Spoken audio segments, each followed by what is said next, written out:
Donc, bonjour à tous et bienvenue à cette nouvelle première conférence de l'année sur le réseau voirie, donc qui reviendra sur le sujet des véhicules autonomes. Deux webconférences vous attendent sur ce sujet. Donc, la première qui a bien évidemment lieu ce matin et qui reviendra sur les changements attendus pour les collectivités avec l'arrivée de ces véhicules autonomes dans notre société. Et donc, pour aller plus loin, une deuxième conférence vous attend lundi prochain après-midi qui, cette fois-ci, fera un focus sur l'expérience de la métropole Rouen-Normandie, qui s'est lancée en juin 2018 dans l'expérimentation de véhicules autonomes sur son territoire. Alors, pour revenir à la conférence de ce matin, j'ai le plaisir d'accueillir Maître Landau, donc, qui est avocat au cabinet Landau et Associés, et donc qui est avec nous aujourd'hui pour répondre à toutes vos questions.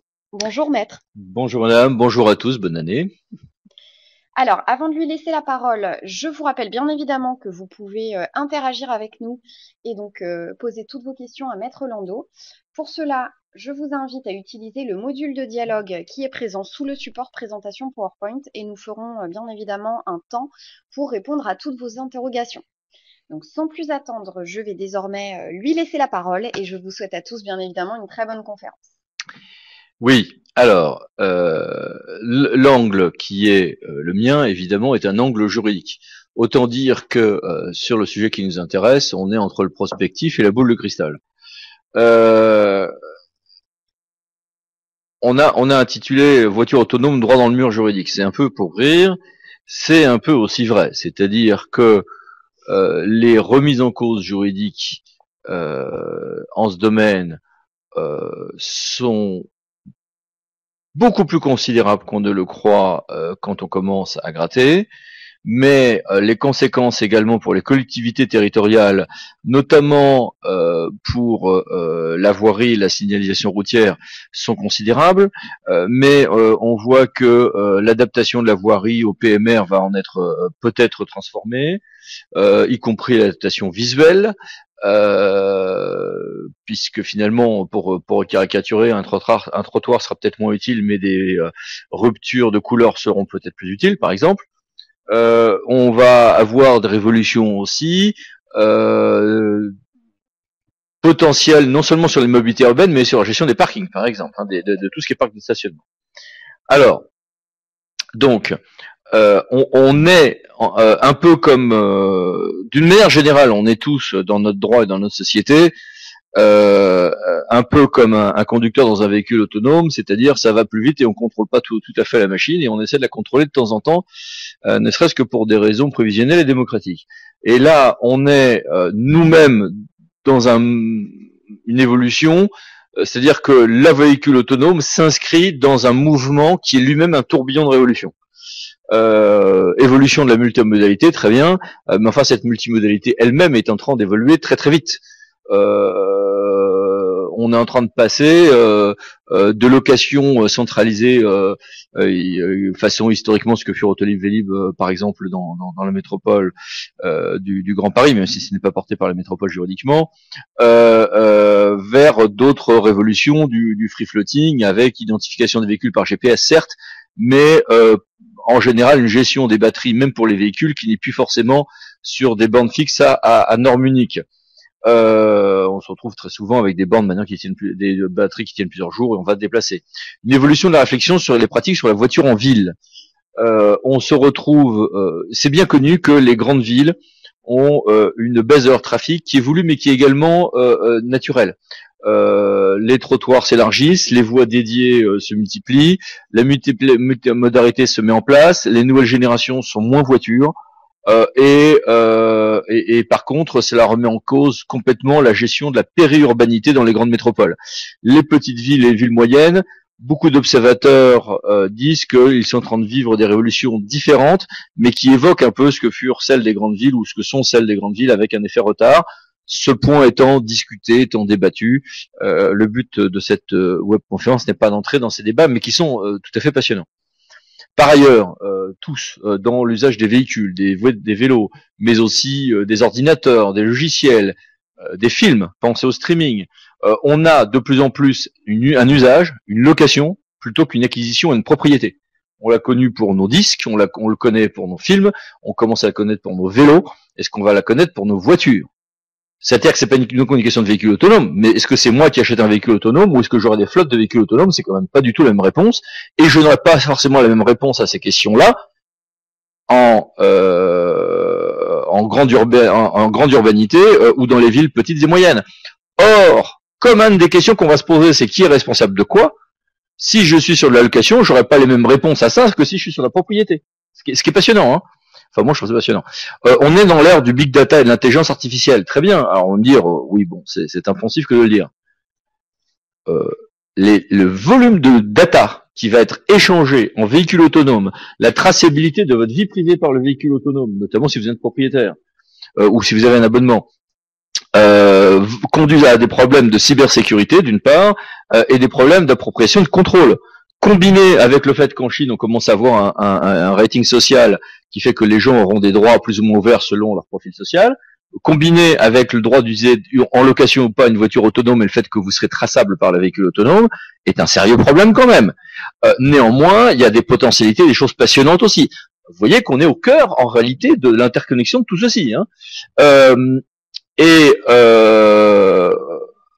S'agissant de l'intelligence artificielle, un des enjeux de la véhicule autonome, c'est de leur apprendre les bornes, les règles, les éléments de sécurité, etc. À la suite de ce fameux accident du pont, où il y avait un phénomène énorme de faute de l'utilisateur, certes, mais sur l'accident avec une Tesla, l'identification des ponts, y compris par exemple par temps de neige, de brouillard, par temps de brouillard, est-ce que le véhicule dit non mais là il y a trop de brouillard, je peux pas rouler, je peux rouler, je peux pas rouler, ça nécessite un apprentissage. Or on est en train de découvrir en intelligence artificielle qu'il y a différentes manières de gérer l'apprentissage et que copier l'apprentissage humain n'est pas forcément ce qu'il faut faire. Donc les gens qui travaillent sur l'IA, enfin l'AI en français, IA en anglais, sont en train d'avoir des choses très intéressantes à nous dire quant à la régulation qu'on va avoir du véhicule autonome. Vous voyez, et puis il y a évidemment des profondes évolutions que vous gérez, que vous accompagnez sur les services publics, les transports, les parcs de stationnement, la voirie urbaine, etc. Enfin, je veux dire, il y a énormément de collectivités qui sont en train de passer, par exemple, à un même niveau de hauteur pour le piéton ou la chaussée avec des différences de couleurs, etc. À la fois pour des zones PMR, mais aussi parce que ça pousse les automobilistes à rouler plus doucement en réalité. Très bien. Si demain c'est un véhicule autonome qui se repère en fonction de différents paramètres, y compris les hauteurs de trottoir, etc., est-ce qu'au contraire ça va être un accompagnement de ces mêmes mouvements, ou est-ce que certaines politiques de voirie vont être remises en cause par le fait que le véhicule aura besoin de repères pour identifier où commence et où ça finit la chaussée? Vous voyez que ça touche énormément de choses. Alors, à côté de ça, on a un véhicule autonome qui a une base juridique évanescente. On n'est même pas d'accord sur les niveaux d'autonomie qu'il faut reconnaître. Les classifications américaines et les classifications du reste du monde ne sont pas les mêmes. La classification très majoritaire et qui devrait l'emporter, c'est une classification en 6 niveaux. 0, c'est pas autonome, puis autonomie de niveau 1 à 5. Et avec, on va beaucoup parler ici des niveaux 4 et 5. 4, c'est je peux avoir un mode autonome activé et dans ces cas-là, la bagnole se conduit toute seule, mais avec un pilote qui reprend la main. Alors que en 5, il est autonome, point barre.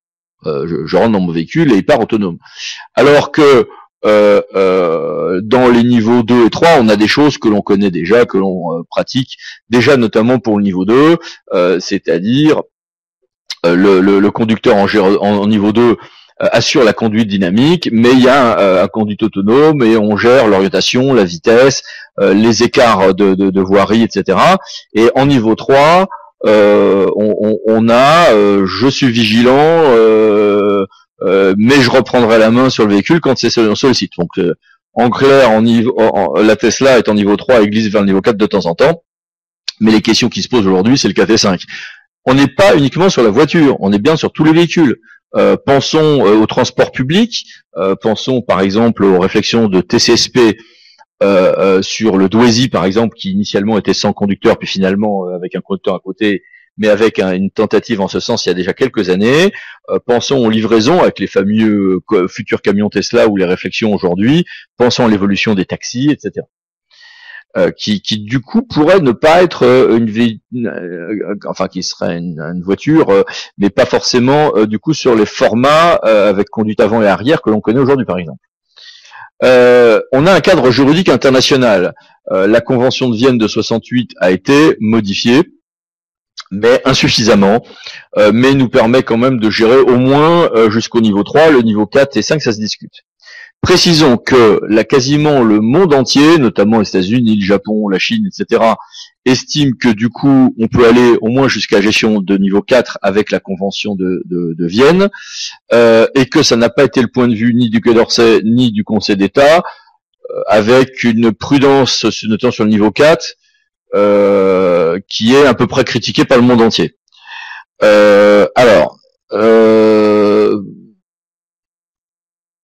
Moi j'aurais un avis à titre personnel nuancé sur ce point. Je pense que la France a tort puisque la Convention de Vienne telle qu'elle a été modifiée permet clairement d'aller au moins jusqu'au niveau 4. Le problème en revanche, c'est que si on veut faire des vraies expérimentations, il y a des moments où on sera obligé peut-être de laisser la voiture se diriger toute seule, peut-être même sans conducteur, sur des espaces particulier, je pense notamment au parc de stationnement public.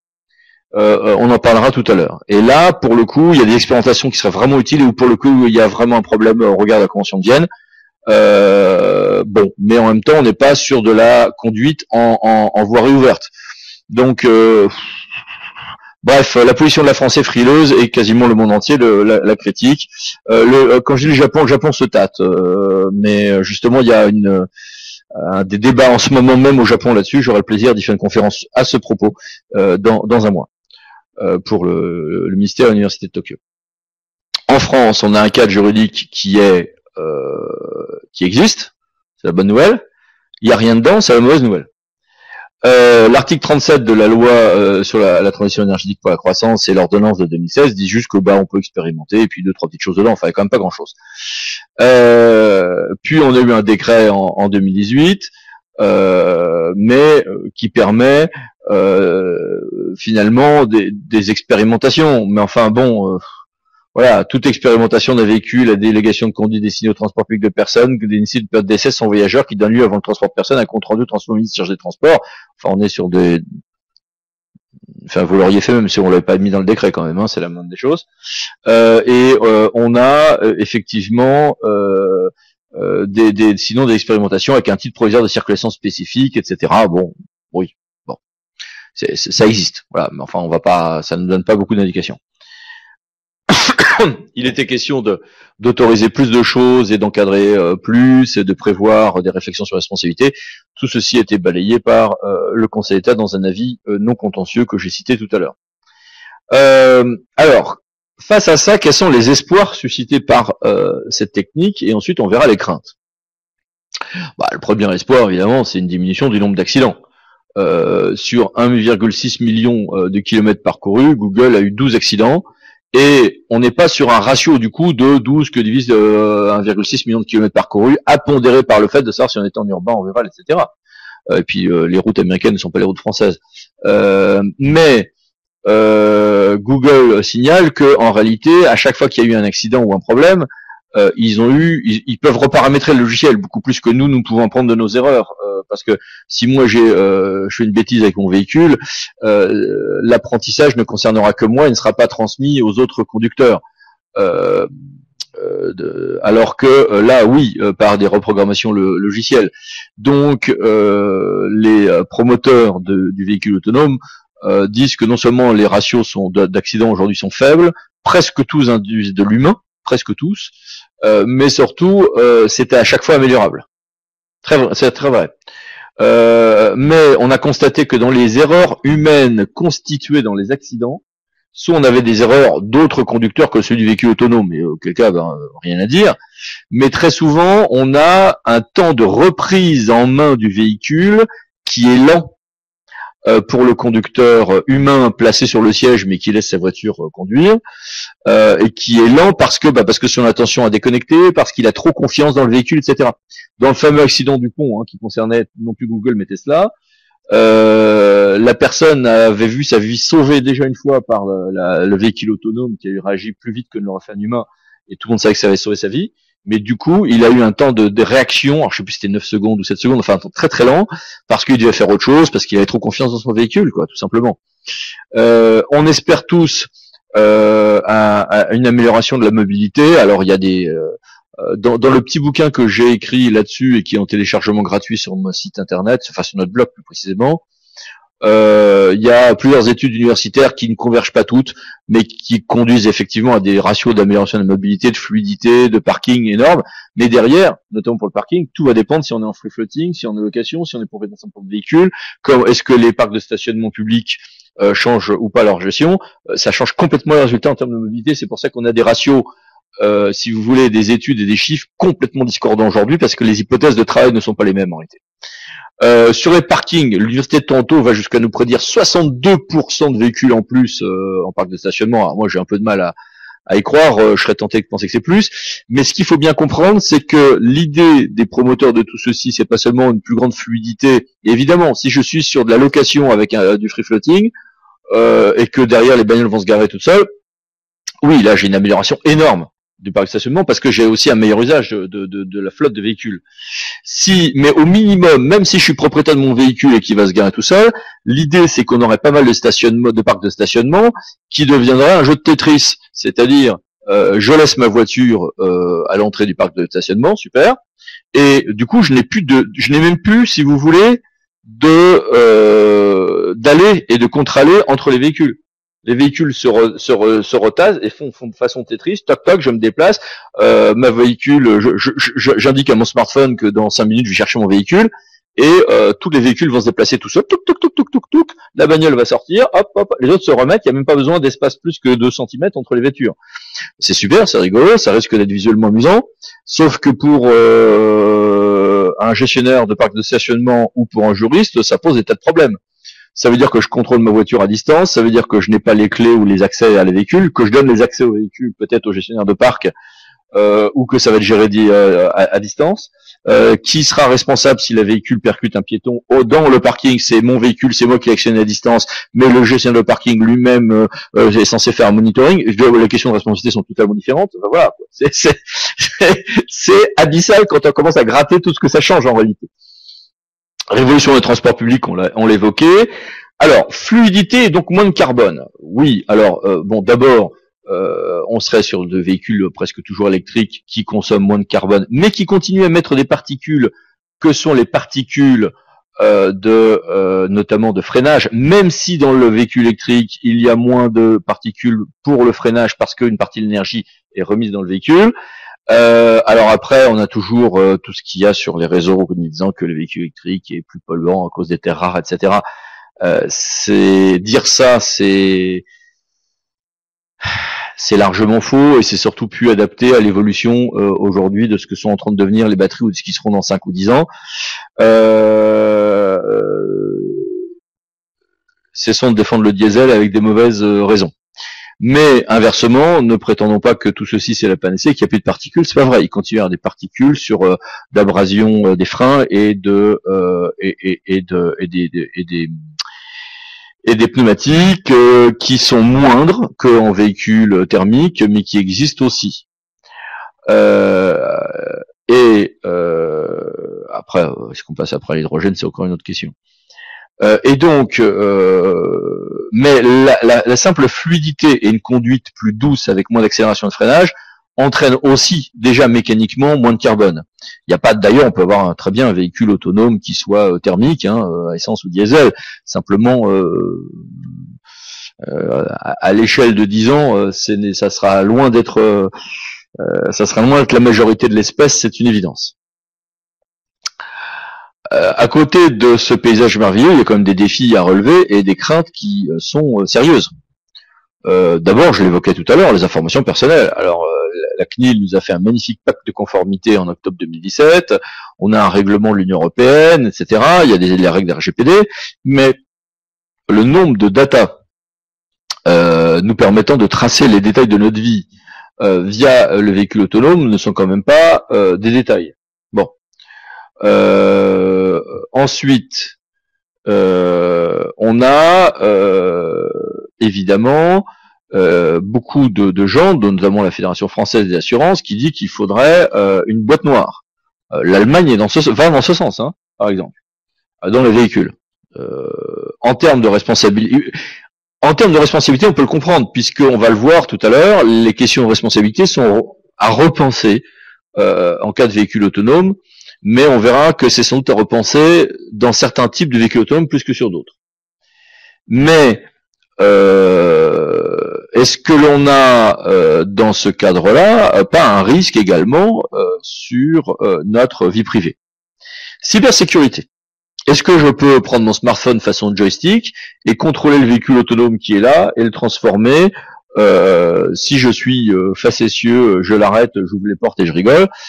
Si je suis malveillant, je le fais foncer à 200 à l'heure sur une école. Bon, pour motif, par exemple, religieux, ou prétendument tel.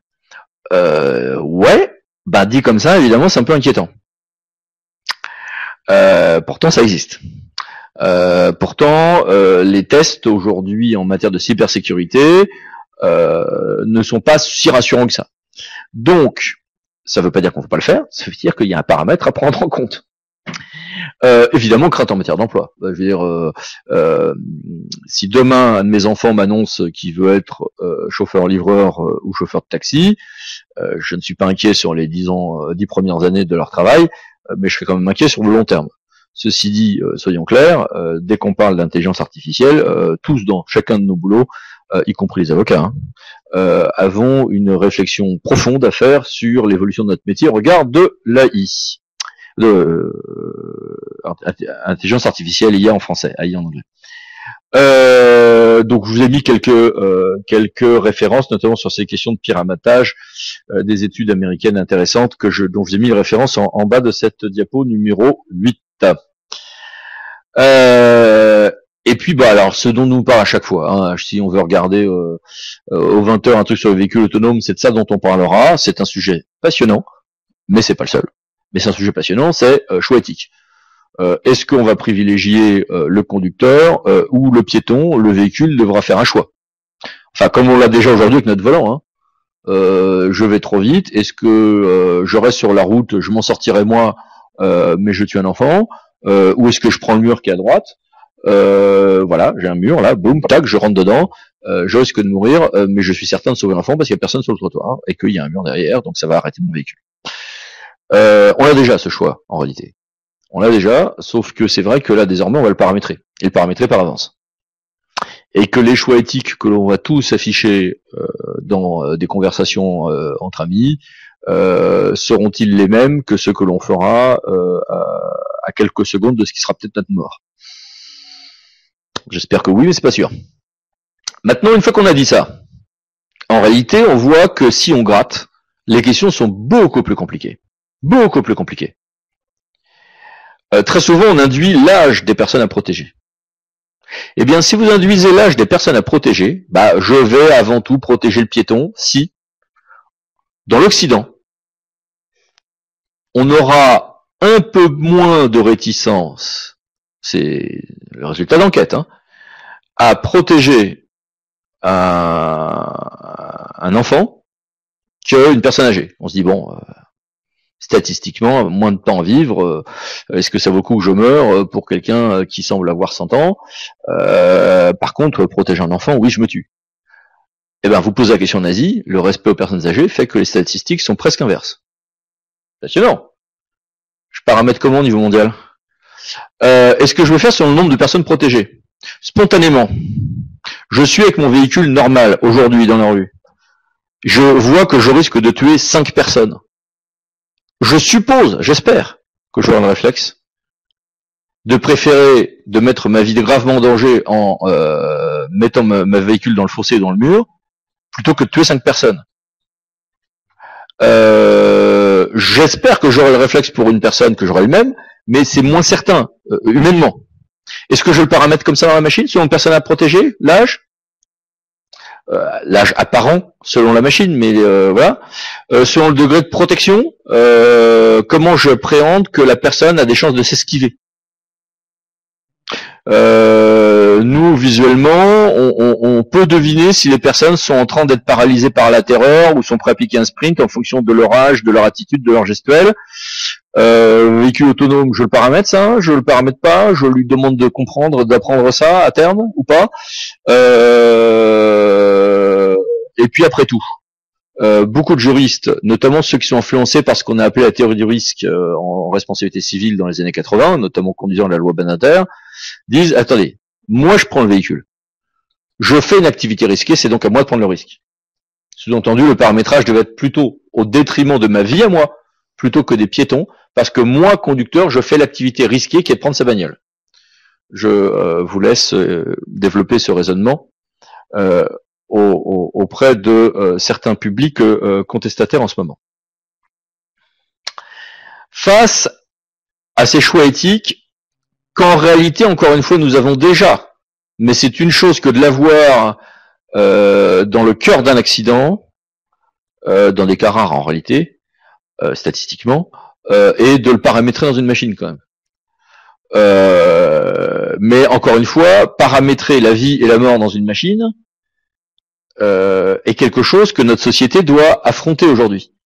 Je rappelle que aujourd'hui, une partie des guerres se font avec des drones, certes pilotés par des êtres humains, mais qu'on glisse vers de plus en plus de la possibilité de drones, voire de drones qui ne sont pas uniquement aériens, mais également terrestres, notamment sur chenilles, qui pourraient être des armes sans pilotage humain. Aujourd'hui, ça n'est pas légal dans le droit international. Techniquement, c'est possible. Donc demain, est-ce qu'on aura des guerres de clones façon la guerre des clones dans Star Wars? Objectivement, techniquement, c'est probable. Donc paramétrer la vie et la mort dans une machine est un choix éthique étourdissant, qui donne le tournis, voire la nausée. C'est juste qu'il est illusoire de croire qu'on n'aura pas ces paramètres-là à gérer dans les années à venir. Sauf à dire on va tous faire un moratoire interdisant tout ça. Oui, bien sûr. Puis ça sera respecté par tous les États du monde, c'est bien connu. Donc, c'est un choix éthique majeur. Face à ces choix éthiques, parfois la question est de se dire si on établissait de l'humain au moment du choix éthique. Pas seulement dans le paramétrage, mais au moment du possible accident ou dans le paramétrage en amont. Plusieurs études ont été faites. On peut citer une qui a été faite par le MIT et le Jean-François Bonnefond. On prenait les internautes, on les mettait face à des choix statistiques. Est-ce que je vais sauver un passager, un chien, l'homme, le conducteur, pour faire des études là-dessus. Autre étude intéressante, celle faite par l'Université de Bologne, consistant à dire, à la limite, je vais faire un bouton dans ma machine, je vais faire une conduite de plus ou moins altruiste, plus ou moins, voilà, mais derrière, je serai responsable. C'est-à-dire, je serai, si j'ai tué quelqu'un avec mon véhicule autonome, et que j'avais pourtant paramétré sur ma machine sur totalement altruiste, il est évident que le plus probable, c'est que j'aurais pas commis de faute, sauf dans les délais de reprise en main de ma machine. Si je reste jusqu'à une catégorie 4 et pas 5. Si j'ai mis, soit au moment de l'accident, soit dans le paramétrage initial, ma machine sur ouais, je préserve bien le conducteur et son passager quand même, et que j'ai un accident et qu'on prouve que dans cet accident, en réalité, d'autres paramétrages auraient conduit, par exemple, à pas de dommages ou moins de dommages pour les victimes, évidemment, je serais vivant mais coupable. Bon. En réalité, on voit qu'on retrouve là une solution qui soulève d'autres interrogations, là également abyssales. On pourrait passer la journée entière là-dessus. Passons vers le reste.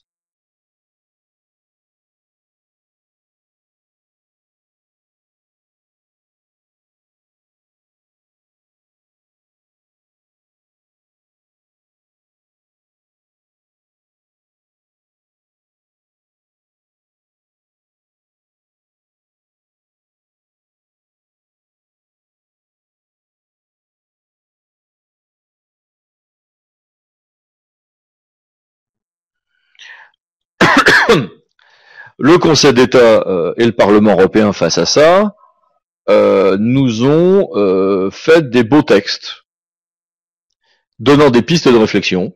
C'est super. Ça fait pas encore avancer le chemin public, mais c'est super. Il faut dépasser l'étape, quand l'État nous dit, il faut assurer l'effectivité de l'intervention humaine dans la prise de décision. Oui. Mais est-ce que il y aura toujours, en fait, mais est-ce que c'est dans le paramétrage d'un véhicule, ou est-ce que c'est au moment de l'accident? Pas du tout la même chose.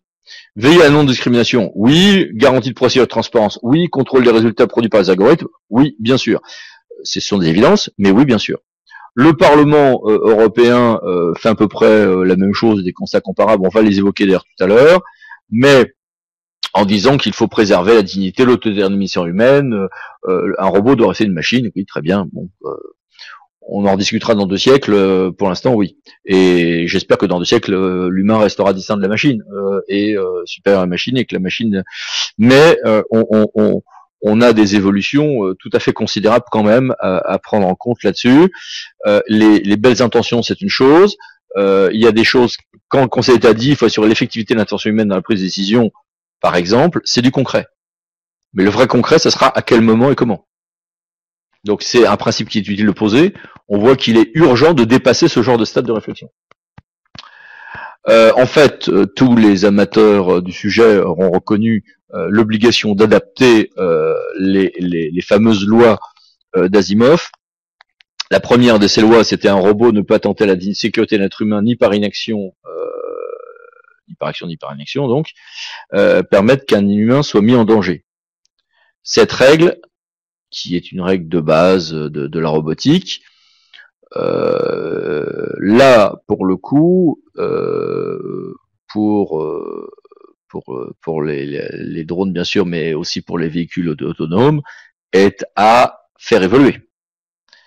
Puisque dans certains cas, il s'agira de choisir entre des vies.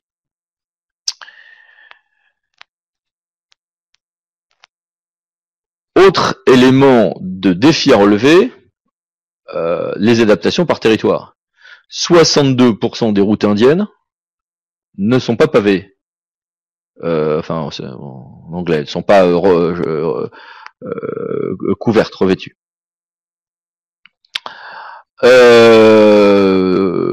Avec du coup des frontières trottoirs qui sont plus ou moins existantes, en général inexistantes.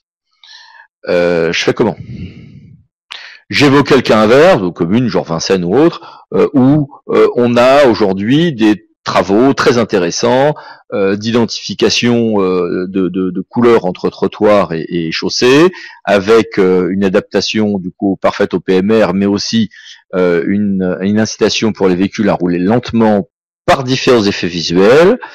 Est-ce que ceci sera conforme aux véhicules autonomes pour qu'ils trouvent leur repère?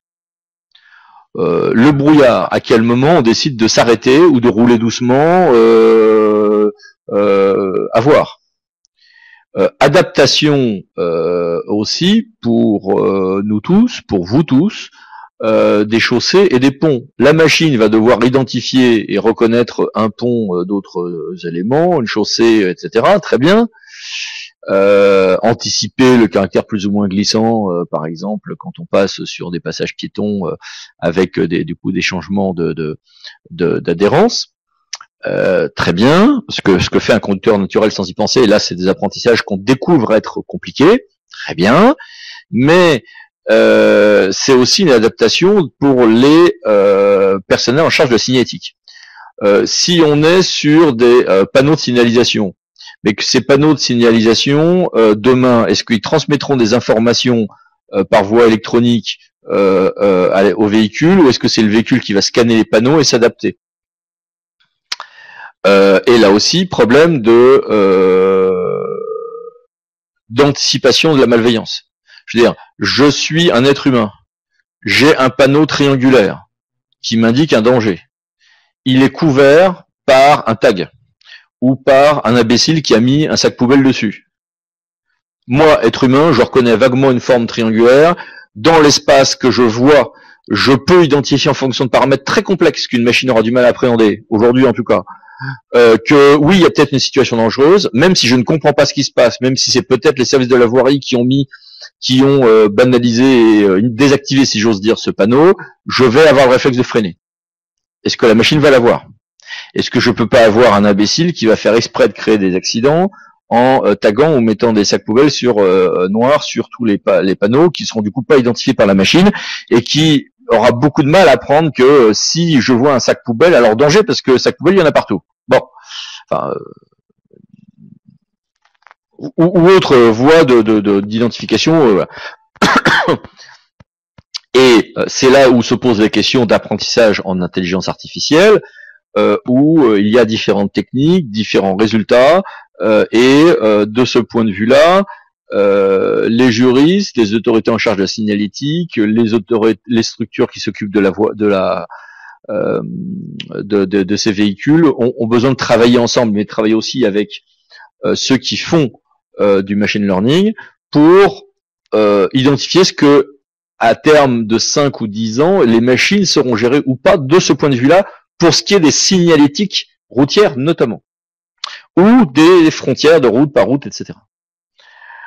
Un mot maintenant sur les questions de responsabilité, qui ne sont pas, à proprement parler, la problématique des autorités en charge de la voirie, mais qui vont être un problème majeur pour tous les citoyens et conducteurs que nous sommes, pour aussi les autorités en matière de transport, que un grand nombre d'entre vous êtes, parce que c'est la question de responsabilité. En matière de responsabilité, notamment de véhicules ou autres, s'agissant de la responsabilité du conducteur, on est passé, si vous voulez, d'une responsabilité pour faute ou pour responsabilité pour son objet à une socialisation du risque, c'est-à-dire je vais être condamné pour faute, mais bon, il y aura quand même l'idée que j'exerce une activité risquée en conduisant un véhicule, donc il y aura une indemnisation assez naturelle, pas forcément sans faute, mais assez rapide des victimes, avec des jeux de présomption compliqués. Beaucoup de gens disent bon bah le véhicule autonome finalement tout le monde conduit et s'il y a un accident c'est la faute au logiciel, c'est la faute à pas de chance, il faut indemniser ça comme une socialisation du risque. Il y a des gens qui disent il faudrait faire comme par exemple pour certaines maladies nosocomiales ou autres, vous voyez où il y a des structures ou l'amiante, où il y a des structures nationales qui indemnisent les victimes, point barre quoi. Voilà, c'est totalement mutualisé. Puisque notamment si je suis si tout le monde a les mêmes paramétrages de véhicules et en catégorie 5, on peut le concevoir, vous voyez. C'est-à-dire que tout le monde a le même paramétrage plutôt altruiste, pour reprendre la distinction de tout à l'heure, et j'ai une société, ça devient la faute pas de chance quand il y a un problème, sauf faute humaine, sauf faute humaine bien sûr. C'est un peu déresponsabilisant quand même. Bon, en réalité. Alors, face à ça, rendons grâce aux juridictions administratives lyonnaises et à la faculté de droit de la Cato de Lyon, qui se sont dit on va faire une jurisprudence fiction. Il y a juste un problème, c'est que c'est du droit administratif, et que le droit administratif, ça va être très très peu de choses. Je suis administrativiste, donc je sais très bien le droit public, c'est mon métier. Voilà, mais c'est juste un pourcentage infinitésimal des problèmes. C'est-à-dire que l'essentiel des problèmes vont être dans les accidents de véhicules et pas dans la responsabilité pour les ouvrages de voirie. Et du coup, très logiquement, le résultat de cette jurisprudence fiction conduit à dire finalement on va garder les mêmes règles. Oui, mais garder les mêmes règles en droit public, c'est juste normal en fait. C'est en droit privé que ça va changer. Un mot quand même sur cette jurisprudence fiction. Donc un véhicule autonome de niveau 4 percute un lampadaire dans la ville de Lyon. Le conducteur attaque la ville pour dire en gros mon véhicule est endommagé, il y a un défaut d'entretien normal des balises servant à guider les voitures autonomes. Puisqu'on était dans une hypothèse qui n'est pas forcément la seule, où c'est pas le véhicule qui va reconnaître la voirie, mais utiliser les ouvrages de voirie que sont les candélabres ou les ouvrages avec des balises qui peuvent être là aussi piratées, enlevées, etc. Attention.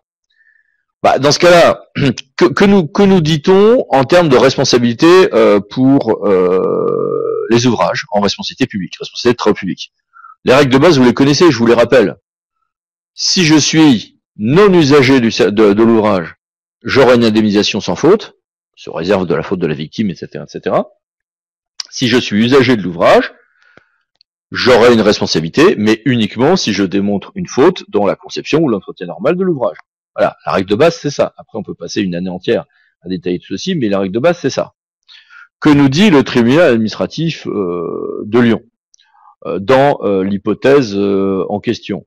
Il y a un ouvrage public exceptionnellement dangereux, patati patata. La CA dit non, responsabilité normale. Et donc on est responsabilité uniquement s'il y a un défaut d'entretien normal de l'ouvrage dans l'entretien de la balise de circulation. Alors, ça veut dire quoi pour les responsables en matière de voirie, ça? Je pense que la position de la CA devrait, sauf évolution des lois, rester la plus logique. D'abord parce que c'est le droit actuel et qu'on aime toujours bien garder son droit actuel. Et parce que je vois pas de raison pour que ça change en droit. Moi, autorité publique, je prends en charge la pose de balises qui indiquent aux véhicules autonomes la vitesse, les risques, les croisements, etc. Couplé en fait à une reconnaissance optique aussi, hein, faut pas et de volumétrie. Ok. Ça veut dire que je serai responsable vis-à-vis d'un véhicule que si j'ai un défaut d'entretien normal ou de conception. Et probablement, si j'ai des malveillances, retrouverai-je les mêmes jurisprudences aujourd'hui qu'en matière de malveillance, c'est-à-dire si j'ai des tags ou des endommagements, au regard des délais normaux d'entretien, de vérification ou de signalement, je serai obligé d'intervenir très très vite sur les axes à grande circulation, plus lentement sur les petits axes. Et c'est à cette aune de ma vitesse d'intervention qu'on va calculer si si j'ai fait un entretien normal ou pas de mon ouvrage dans la réparation de ce qui a été endommagé. Là, c'est juste du grand classique. Si on en reste là, et ça serait logique que ça soit le cas, ça veut dire que en droit, il n'y a pas besoin de beaucoup d'adaptation, mais que vous auriez une tâche supplémentaire qui est d'adapter toute la voirie en moins de 20 ans, peut-être moins que ça, pour ce genre de balises avec probablement des problèmes d'évolution. Sauf à ce qu'on ait plusieurs normes qui seraient à la charge des entreprises qui gèrent les flottes de véhicules. Et là, 3 solutions. Soit il y a une norme internationale, on n'en parle plus. Soit les véhicules autonomes deviennent du free floating de plusieurs entreprises, et dans ce cas, c'est elles qui vont se mettre leurs bornes, mais dans le cadre où pour vous, ça sera comme une occupation domaniale, en fait. Hein, j'ai un petit boîtier, et les gars viennent mettre leur boîtier dans votre boîtier. Bon.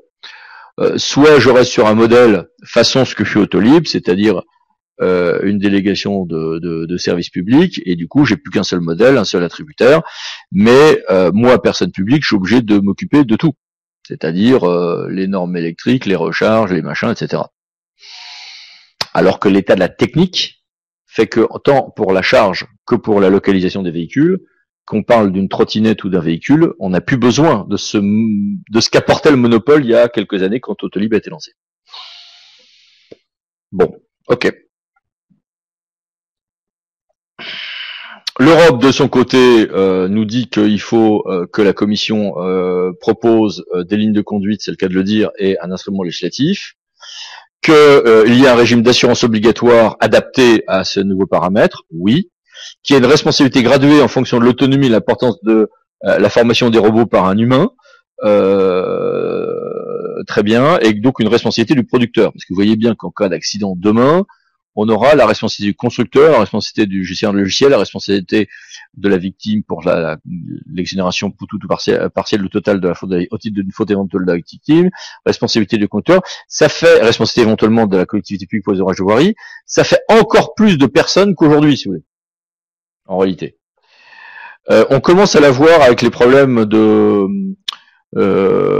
freinage automatique ou de parking automatique, hein, avec des problèmes de contentieux très compliqués sur notamment une grande marque de véhicules. On avait déjà en droit civil un affadissement de la notion de propriétaire du véhicule et de conducteur, puisqu'on n'est plus sur la gestion de l'objet qui est responsable de l'objet, comme nous on est propriétaire de notre maison ou des dommages faits par un animal dont on soit propriétaire. Aujourd'hui, on va surtout avoir une responsabilité du conducteur en droit civil. Si demain nous utilisons des véhicules, notamment si ce ne sont pas les nôtres, et que nous ne maîtrisons pas le paramétrage du véhicule parce que c'est des flottes qu'on va louer, est-ce qu'on va pas avoir une responsabilité du coup qui va revenir au propriétaire comme avant? Peut-être. C'est un changement majeur, hein. Ça veut dire que moi, conducteur, si je me laisse trimballer, finalement, je suis plus responsable de grand chose, sauf de mon temps de réaction quand j'ai tout d'un coup un piéton qui, en dehors des clous, traverse et que j'aurais dû reprendre le véhicule et freiner, ou freiner si je vois que le véhicule le fait pas. Oui, mais si je le fais, je repère encore 2 secondes, quoi. Bon, enfin, je sais pas si c'est 1 seconde ou 2, mais aujourd'hui, on a une distinction sur le conducteur ou à défaut le gardien qui est débiteur de la dette. Mais l'origine de l'indemnisation de la victime diffère selon la qualité attribuée à cette dernière, y compris la capacité, en fonction de l'âge, à aller au prochain passage piéton ou pas. Aujourd'hui, notre droit civil, il est applicable. En droit, il est applicable. L'article 210.1, L110.1 et le 211.1 du Code de l'assurance s'appliquent en réalité. Il y a eu beaucoup de débats là-dessus, mais ça s'applique.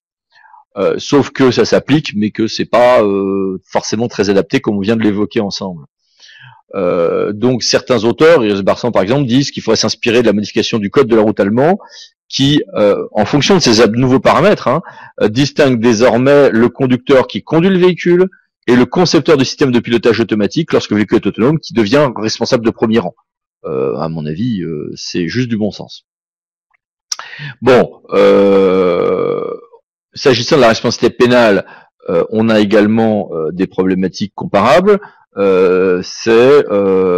Sauf si moi j'ai repris le véhicule, ou sauf si j'ai utilisé le paramètre, si j'ai fait jouer sur le paramétrage, je suis pas responsable parce que j'ai pas d'élément intentionnel le jour où j'ai un accident. Vous voyez.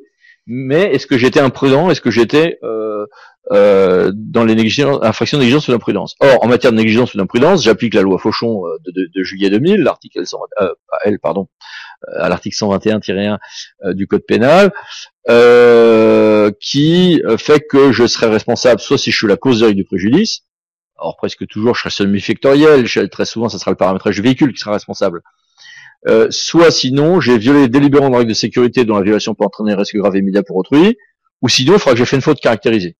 Donc en droit pénal aujourd'hui, si je ne suis pas la cause directe du préjudice, par exemple si c'est le paramétrage du véhicule, je n'aurai pas de responsabilité pénale, sauf si j'ai repris le véhicule, par exemple, en lui disant non, t'avances, bien qu'il veuille arrêter, ou si j'ai fait une faute caractérisée. Par exemple, je me suis endormi, par exemple, j'étais pas attentif, par exemple, je téléphonais pendant que le véhicule conduisait, ou j'avais un taux d'alcoolémie qui faisait que, comme ça arrivait récemment d'ailleurs, je me suis endormi dans le véhicule autonome qui a continué sa route. Bon.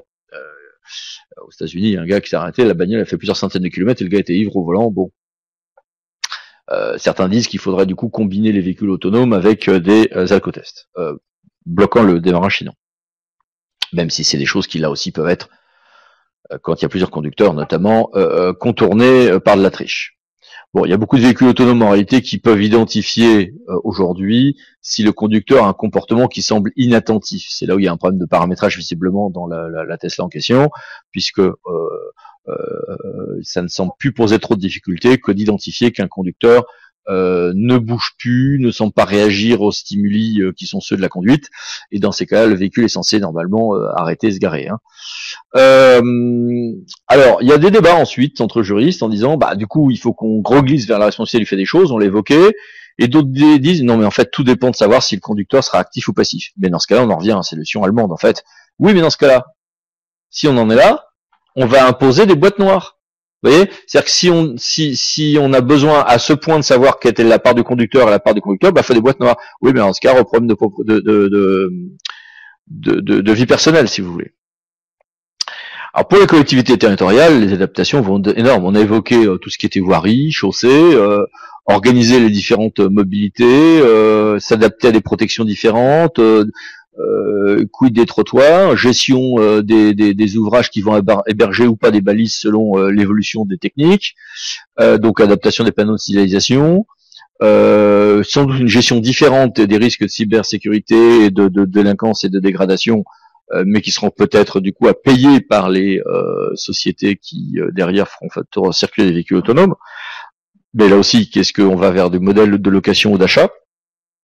Dans le long terme, hein, les deux existeront bien sûr, mais structurellement dans le long terme, vers quel modèle allons-nous pour les véhicules? Est-ce que ce sera comme pour les films ou la musique qui deviennent de plus en plus en streaming et de moins en moins en possession, ou même quand c'est en possession, très souvent maintenant c'est de la location, comme pour les logiciels, même si elle est d'extrêmement longue durée parfois, comme pour la musique. L'adaptation des réseaux de transport à parc de stationnement, on l'a évoqué, c'est énorme. Donc ces éléments-là sont juste considérables.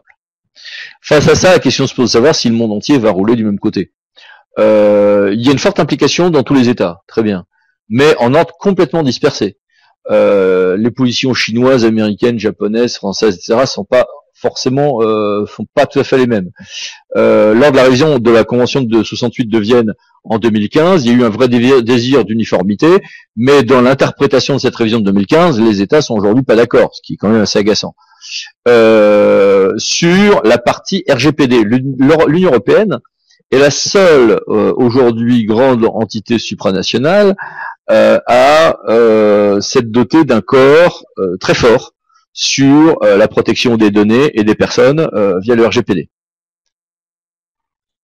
Il est évident que demain, des pays comme la Russie et la Chine n'auront pas la même position sur la confidentialité des données et le contrôle des citoyens que l'Union européenne, pour citer ces deux exemples. Donc, la gestion des libertés individuelles va probablement poser des problèmes. Or, on aura des paramètres uniques, de paramétrage unique de véhicules ou différenciés, des gestions différenciées de la confidentialité de données et de la sécurité face à la cybersécurité notamment, qui ne seront pas les mêmes du coup selon que l'on est en régime démocratique ou pas, et que cette démocratie est libérale au sens étymologique de l'expression, c'est-à-dire une protection des données personnelles, protection des libertés individuelles et des droits de chacun. Pour lequel le monde traditionnellement occidental, même si le monde américain et le monde européen ne sont pas les mêmes, mais bon, en tout cas l'Union européenne et le Canada, l'Australie et la Nouvelle-Zélande par exemple ont des positions assez proches, et les États-Unis ont une position pas si éloignée quand on compare à tout le reste du monde, hein, ou le Japon bien sûr aussi. Donc quand on va questionner, on a évoqué tout à l'heure la différence d'âge, les éthiques de responsabilité et de protection de données risquent de poser un problème pour des choses qui vont être construites et conçues à l'échelle mondiale et produites à l'échelle mondiale. Donc après on peut faire des paramétrages différents, mais tout ceci là aussi donne le tournis et conduit à des délais de réflexion et de décision qui ne sont absolument pas à la même vitesse que l'évolution technique, tout simplement. Donc tout ceci pose un problème général. Si on veut élargir, c'est peut-être une tarte à la crème, mais c'est en même temps la réalité dans sa dans son aspect le plus cru et le plus abyssal. C'est que l'homme est face à lui-même et face à ses créatures. C'est-à-dire que oui, ok, on voit bien que le droit va s'adapter, on voit bien que les collectivités vont s'adapter.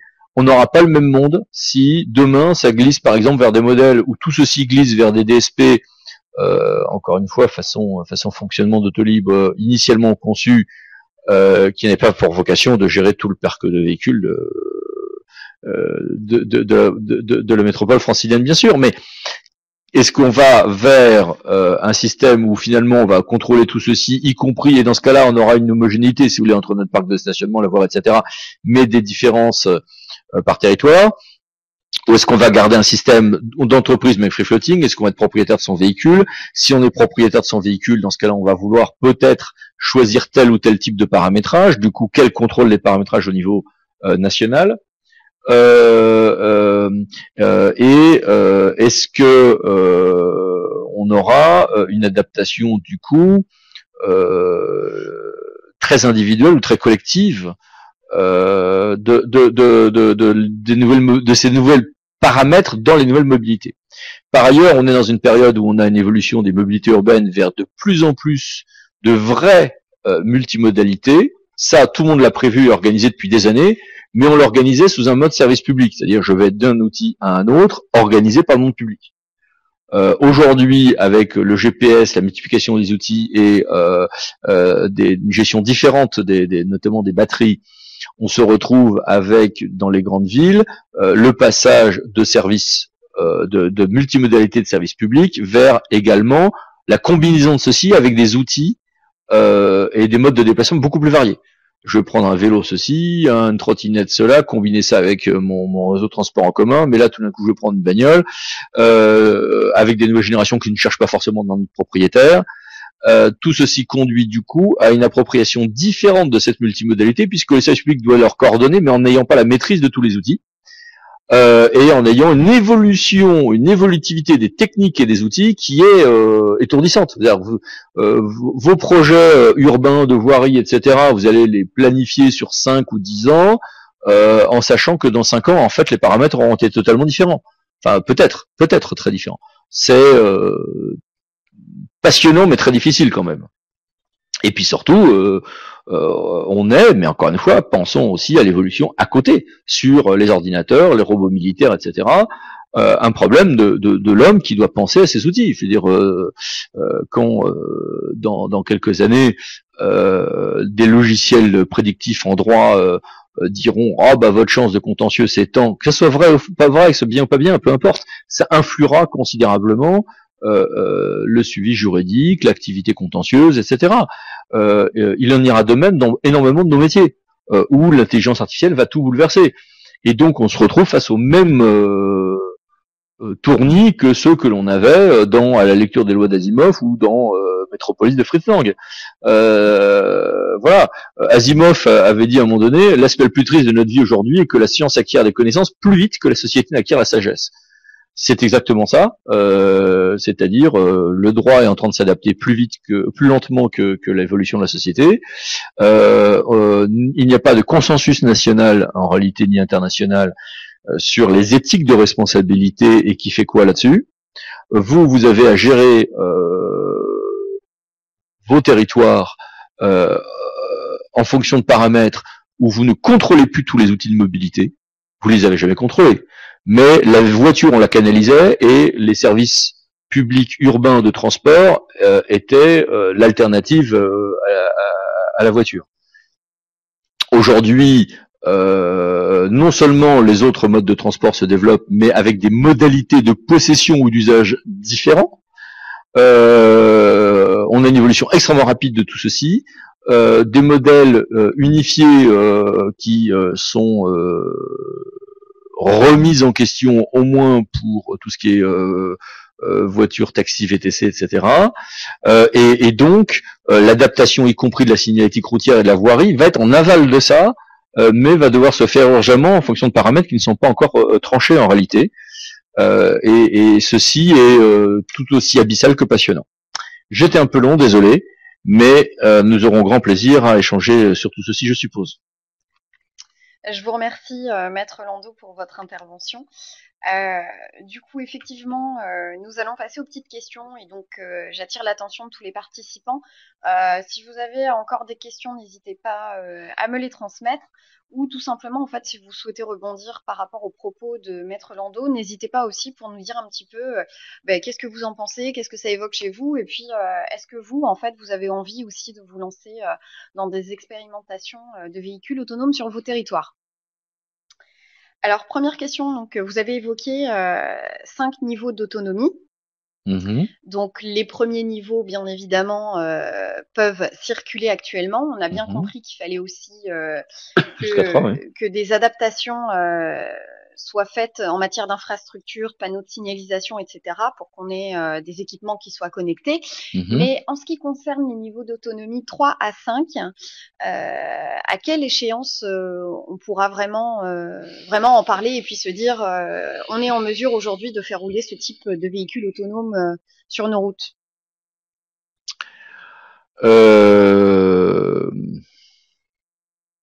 Alors d'abord, entre le 2 et le 3, il y a des débats infinis parce que en réalité, quand vous prenez toutes les fonctionnalités, par exemple d'une Tesla, vous avez des bouts de 3. Hein. Mais bon, allez, on dit que c'est du 2 et que c'est bridé, etc. Oui, bon, d'accord. Deuxième élément, sachant que c'est un fonctionnement amusant, hein, parce qu'en fait, ils font des mises à jour logicielles à distance au fur et à mesure de l'évolution pour laisser des fonctionnalités qui n'étaient pas prévues au début, mais en fait qui sont déjà dans leur programmation. J'en ai aucune idée.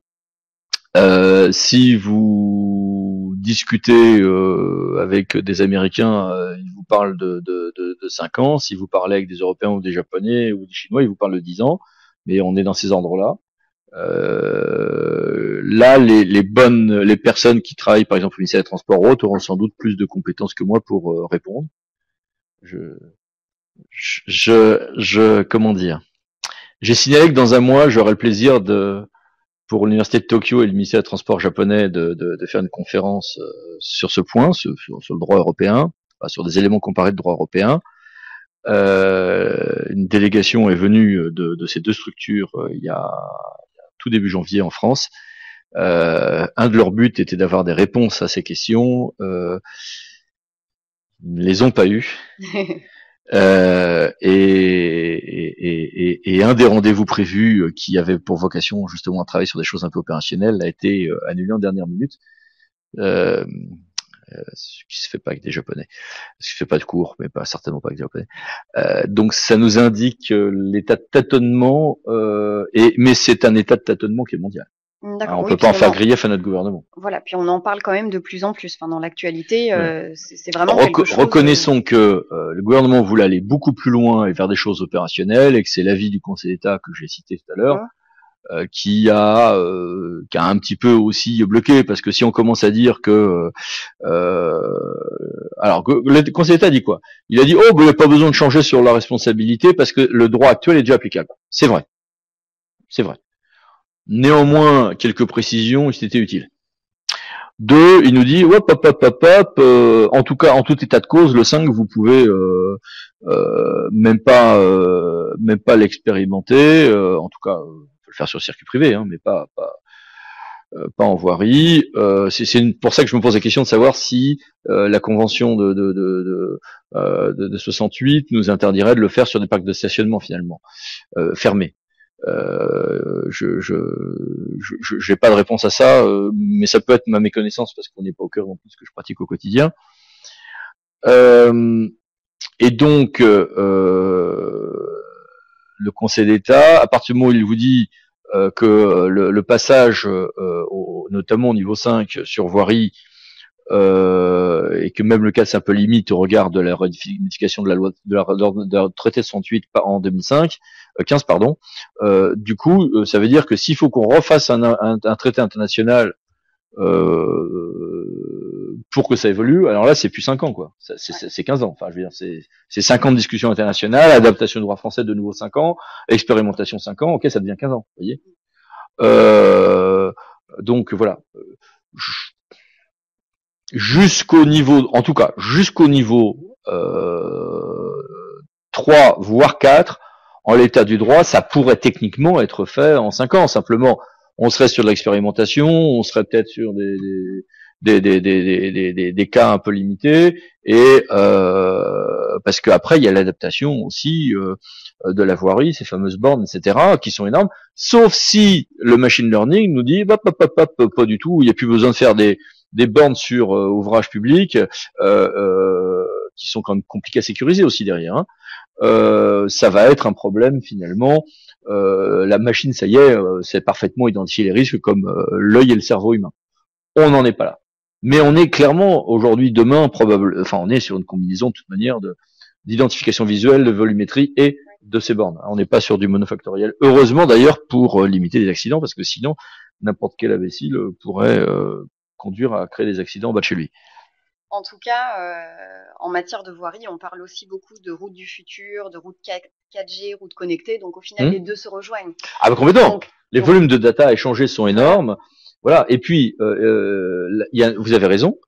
Et puis, il y a un autre élément aussi, c'est demain, si les expérimentations où les routes deviendraient peut-être une sorte de panneau photovoltaïque qui transmet par induction de l'énergie, mais enfin bon... on va loin, on n'en est pas là, ça nécessiterait des volumes qu'on n'a pas, c'est compliqué, c'est coûteux. Ok, très bien, l'induction a ses limites aussi, mais imaginez que demain, cette voie-là c'est le cas de le dire, s'ouvre, ça changera énormément de problématiques de ce qu'on est en train d'évoquer, notamment au stade de la recharge. Et là, on peut glisser vers un free floating total. On n'a même plus le problème de la borne, quoi. Bon, on n'en est pas là. Mais ça reste. Ça reste là. Et il y a un lien très fort, parce que si derrière je transmets de l'énergie par induction, je peux transmettre aussi toutes les données du coup par la chaussée elle-même. Et les données, c'est y compris les questions de sécurité. Et là, c'est beaucoup plus difficile à pirater que une petite borne insérée dans un panneau. Parce que quelque part, là, on rejoint un petit peu les stations météo qui sont implantées dans la voirie et qui permettent justement d'avoir une température et de voir si. Donc, au final, ça se rejoint. Voilà. Ça se rejoint complètement. Alors, vous êtes sur des choses que vous connaissez tous 1000 fois mieux que moi par définition, puisque moi je suis étroitement enfermé dans ma technique juridique. Mais ça se rejoint complètement. Mais c'est passionnant. Simplement, est-ce que je le fais moi du coup pour des usagers? Comment je le finance dans ce cas-là? Est-ce que je fais des autoroutes? Enfin, est-ce que façon Londres, on va dans ce cas vers des métropoles où l'entrée est payante, mais derrière je fournis des services? Péage urbain. Péage urbain. Bon, on n'y est vraiment pas, hein, et puis avec les grands débats actuels, on y est encore moins que jamais. Voilà. On peut s'en féliciter ou le déplorer. À titre personnel, je le déplorerais plutôt, mais qu'on n'y soit pas. Enfin, que ça soit pas une piste qu'on puisse mettre en œuvre dans certains cas et dans certaines limites, quitte à faire une tarification sociale, hein, contrairement à Londres. Autre élément, enfin, je crois. Si demain j'ai un modèle façon DSP, bah c'est bon, mon financement je l'ai par la location et la redevance. Simplement, c'est pas le sens de l'histoire depuis 2 ans. Il y a 5 ans, on aurait dit autre chose. Hein. Aujourd'hui, les outils permettent un total free floating et les gens ont des souhaits et les gens passent tellement d'un outil à l'autre en plus.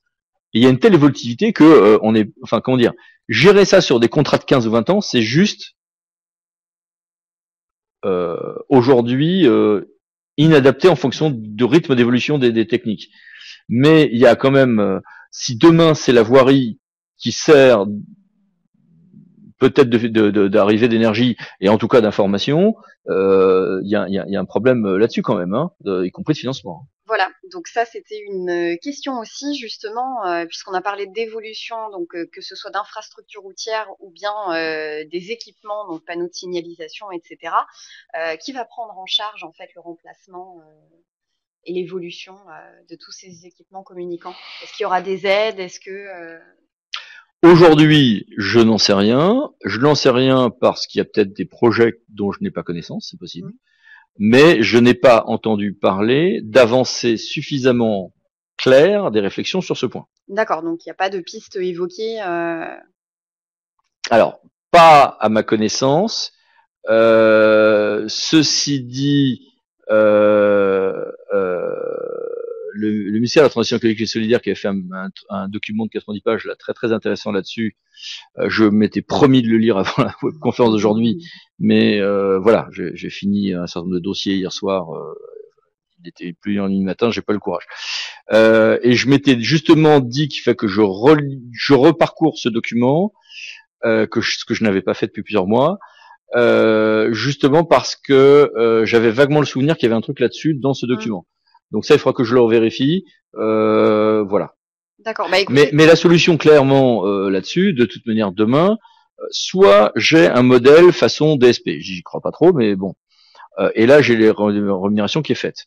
Soit j'ai un système où les gens vont louer des véhicules et derrière, ces véhicules utiliseront ces infrastructures. Et il faut que notre droit évolue pour que toute mise en service donne lieu à un financement par véhicule d'un truc permettant de financer ces adaptations. Enfin, je veux dire, qui ne sera, alors est-ce que ça sera fiscal ou un système de redevance, ça se discute, juridiquement ça change tout, mais le résultat est le même. Sauf que dans ces cas-là, j'aurai quand même toujours des gens qui achèteront leur véhicule et pour lesquels, dans ces cas-là, il faudra prévoir un financement à ce stade aussi. Si je commence à dire je fais une taxe spéciale véhicule autonome, demain j'aurai encore des gens dans la rue où ça va encore aboutir à l'idée de dire on recrée des impôts. Mais je suis désolé, mais c'est indispensable. C'est indispensable. Je ne vais pas avoir des gens à qui je vais donner un service spécifique qui leur donne un confort d'ailleurs accessoirement, sans le financer. Ou alors c'est le contribuable, ce qui est concevable le jour où 80% des véhicules seront autonomes, mais bon, bah finalement que ce soit pris dans les impôts locaux, c'est pas choquant. Dans la phase transitoire qui sera peut-être de 5 ans ou peut-être de 50 ans, quelque chose entre les deux, disons, allez, dans les 10 premières années où les véhicules autonomes sont minoritaires, il serait choquant que ce soit le contribuable qui paye que pour ces 10%-là. Quand bien même vous, moi, serions peut-être partis de ces 10%-là. D'accord. En tout cas, si vous pouvez avoir l'information par rapport aux 10 documents, je veux bien la récupérer, comme ça Alors, je pourrais partager. n'hésitez pas, et d'une manière générale, il est sur le site du Voilà, MPS, et il est super bien fait. Voilà, c'est ce que j'allais vous dire, si vous pouviez aussi me l'envoyer, comme ça moi je le partage directement. Alors, ce que je vais faire, je vous l'envoie en sus du diaporama que voici. Je vous envoie ce document que j'ai de manière que j'ai dans mon ordinateur, donc je l'ai là, voilà. Je vous envoie le petit bouquin en PDF que j'ai fait sur le véhicule autonome, qui fait je sais plus combien de pages, une trentaine, enfin que j'ai coécrit avec des gens de mon cabinet, plus précisément, excusez-moi. En général j'écris seul mes ouvrages, mais là pour le coup c'était coécrit. Et comme ça vous pourrez donner les 3. On parfait. Fait ça, bah écoutez, ce serait parfait. Donc je vous remercie, et je sais fais ça cet après-midi que les participants vont vraiment apprécier. Alors, autre question, est-ce que les collectivités doivent demander une autorisation pour se lancer dans l'expérimentation de vie? Oui, le décret, ça, il y a toute une série de procédures. Donc, voilà, on notifie, etc. Il y a une procédure. On peut pas se toute simple, oui, tout à fait. D'accord. Oui. Ok, il faut en tout cas informer. Enfin, oui, d'abord il y a une procédure à suivre. Maintenant, si vous achetez un véhicule autonome et qui est sur circuit privé, vous faites ce que vous voulez. Juridiquement, il n'y a pas de sanction, donc voilà. D'accord. Et est-ce que vous pensez... Mais je n'ai pas encore eu à titre personnel le plaisir d'accompagner des expérimentations depuis l'adoption de ce décret. Par contre, j'ai accompagné un service de transport sur des essais, mais c'était avant ce décret, donc le cadre juridique était très différent. Oui, voilà. Et alors du coup, en parlant cadre juridique, est-ce que vous pensez que la réglementation va encore évoluer? Ah oui, il n'y a pas le choix. D'accord. J'ai juste pas le choix. C'est-à-dire, comme je l'évoquais tout à l'heure, sur la responsabilité civile et la responsabilité pénale, et même la responsabilité au titre des ouvrages publics en responsabilité administrative, finalement, on peut défendre que le droit actuel fonctionne, et il fonctionne. Et d'ailleurs, il est significatif que sur la responsabilité pour les ouvrages publics, le défaut de fonctionnement des ouvrages publics, il est significatif que finalement, de manière fictive, mock trial en anglais, on retombe sur le droit administratif classique finalement. Bon, en civil comme en pénal, quasiment tous les auteurs convergent pour dire bon, finalement le droit actuel, mais tout le monde dit, tous les auteurs disent il y a des adaptations à faire. Le plus probable, c'est de pouvoir mieux distinguer la faute du conducteur de la faute de l'entreprise, de la faute des gens, mais ça glisse vers des boîtes noires. Comment dire dans un domaine qui est déjà très sensible sur les libertés individuelles, c'est pas un petit sujet quand même. Et de ce point de vue-là, les Allemands ont franchi le pas. Donc, après, la question de la responsabilité reste quand même très importante. Donc, elle est déterminante. Voilà. Donc, sur le droit de la voirie, j'ai pas besoin d'évolution de mon droit de la voirie, somme toute, pour dire que j'ai une convention d'occupation de mon domaine public pour laquelle je vais percevoir une redevance sur ces boîtiers. Si ces boîtiers servent et que derrière les entreprises, par exemple, payent une redevance, mon financement